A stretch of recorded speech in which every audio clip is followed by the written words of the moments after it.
আসসালামু আলাইকুম। আজকে এই সুন্দর সিম্পল বর্ডার ডিজাইনটা শেয়ার করব। এজন্য একটা ব্যাগ কিনেছি। এবার আমি এই টেইলরিং সুতা ইউজ করে এই ডিজাইনটা করব। তো ১ম এই একটা চেইন স্টিচ তুলতে হবে। আমি এখানে ৬ তা করে সুতা নিয়েছি।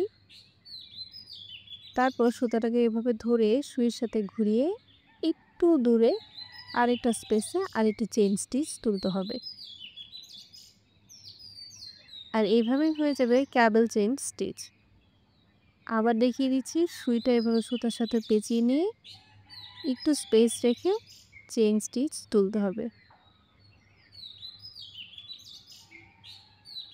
এমন করে আমি পুরোটা লাইনে এভাবে করে চেইন স্টিচ তুলে নেব।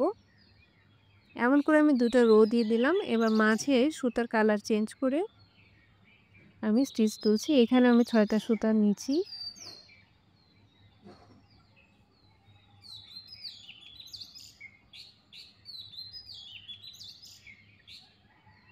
এই বর্ডার ডিজাইনটা আপনারা যেকোনো জায়গায় করতে পারবেন। স্লিভ, ওড়না, শাড়ি যেকোনো কিছুর বর্ডার হিসেবে খুব সুন্দর মানিয়ে যাবে।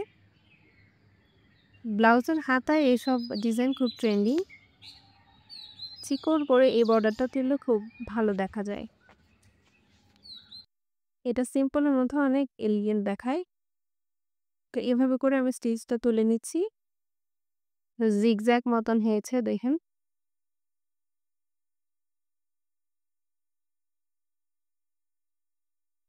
এবার আমি এই ডিজাইনটার উপরের পাশে সুতা চেঞ্জ করে নিয়ে এইভাবে করে পেঁচিয়ে একটা স্টিচ তুলে নিচ্ছি। হুম। আবার এক পাশ থেকে একটু স্পেস দূরে এইভাবে করে নিয়ে সুতাটাকে এইভাবে সুইয়ের সাথে ঘুরিয়ে নিয়ে লক করে দিব। এখানে আমি ৬ টা করে সুতা নিয়েছি।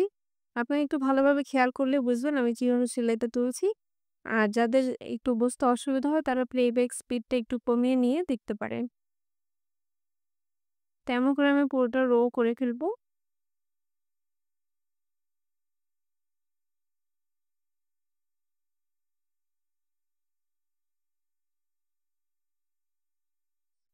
ব্যাস দেখতে, দেখতে আমার এটা করা কমপ্লিট হয়ে গেছে।